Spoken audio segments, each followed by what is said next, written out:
एक पृथ्वी एक स्वास्थ्य के लिए योग बना योगा डे 2025 का थीम पीएम मोदी ने की घोषणा। प्रधानमंत्री नरेंद्र मोदी ने रविवार को घोषणा की कि इस वर्ष के अंतर्राष्ट्रीय योग दिवस की थीम एक पृथ्वी एक स्वास्थ्य के लिए योग है। उन्होंने कहा कि यह दिन एक भव्य उत्सव का रूप ले चुका है। अपने मासिक मन की बात रेडियो प्रसारण में स्वस्थ विश्व जनसंख्या के लिए भारत के दृष्टिकोण को साझा करते हुए पीएम मोदी ने कहा कि हम योग के माध्यम से पूरी दुनिया को स्वस्थ बनाना चाहते हैं। प्रधानमंत्री ने कहा कि फिटनेस के साथ साथ गिनती करना भी एक आदत बनती जा रही है। उन्होंने लोगों के ऐसे उदाहरण दिए जिसमें वे एक दिन में उठाए गए कदमों, खपत की गई कैलोरी और बर्न की गई कैलोरी की संख्या पर नजर रखते हैं। उन्होंने कहा इन सब के बीच एक उल्टी गिनती शुरू होने वाली है। अंतर्राष्ट्रीय योग दिवस की उल्टी गिनती अब योग दिवस के लिए 100 दिन से भी कम समय बचा है। अगर आपने अभी तक योग को अपने जीवन में शामिल नहीं किया है तो अभी करें, अभी भी देर नहीं हुई है। 10 साल पहले हुई थी शुरुआत। 10 साल पहले मनाए गए पहले अंतर्राष्ट्रीय योग दिवस का जिक्र करते हुए मोदी ने कहा, अब यह दिन योग के एक भव्य उत्सव का रूप ले चुका है। यह भारत की ओर से मानवता को दिया गया एक ऐसा अनमोल तोहफा है जो अब आने वाली पीढ़ियों के लिए बहुत उपयोगी होने वाला है। प्रधानमंत्री ने कहा कि हम सभी के लिए यह गर्व की बात है कि आज हमारे योग और पारंपरिक चिकित्सा के बारे में पूरी दुनिया में जिज्ञासा बढ़ रही है। बड़ी संख्या में युवा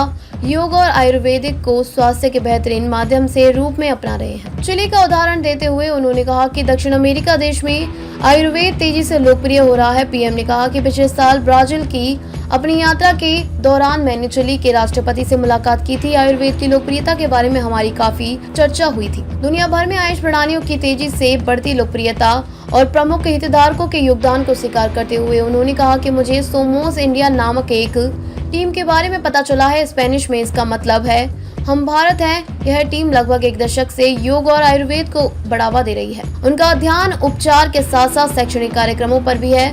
वे योग और आयुर्वेद से जुड़ी जानकारी का स्पेनिश में अनुवाद भी करवा रहे हैं। मोदी ने कहा, अगर हम पिछले साल की बात करें तो उनके असंख्य कार्यक्रमों और पाठ्यक्रमों में लगभग 9000 लोगों ने भाग लिया था। मैं इस टीम से जुड़े सभी लोगों को उनके प्रयासों के लिए बधाई देता हूं। प्रधानमंत्री ने सभी से योग को अपनी दिनचर्या में शामिल करने और समग्र स्वास्थ्य के लिए देश के पारंपरिक ज्ञान पर गर्व करने की भी अपील की। बता दें कि संयुक्त राष्ट्र ने योग के अभ्यास के अनेक लाभों के बारे में दुनिया भर में जागरूकता बढ़ाने के उद्देश्य से 21 जून को अंतर्राष्ट्रीय योग दिवस के रूप में घोषित किया। इसे पहली बार 2015 में मनाया गया था।